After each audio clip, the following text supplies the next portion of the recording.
بسم اللہ الرحمن الرحیم۔ 17 رمضان المبارک سن 2 ہجری اسلام اور کفر کے درمیان پہلی فیصلہ کن جنگ لڑی گئی۔ اسے غزوہ بدر کہتے ہیں۔ غزوہ بدر کے دن کو یوم الفرقان کہتے ہیں۔ اس غزوہ میں 313 مسلمانوں کا مقابلہ 1000 کافروں سے تھا۔ اس غزوہ میں 14 مسلمان شہید ہوئے جبکہ 70 کافر قتل ہوئے۔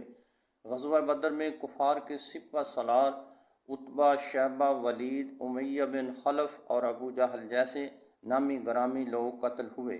کم تعداد کے باوجود مسلمانوں کو عظیم الشان فتح نصیب ہوئی۔ اصحاب بدر کے نام پڑھ کر مانگی جانے والی دعا قبول ہوتی ہے۔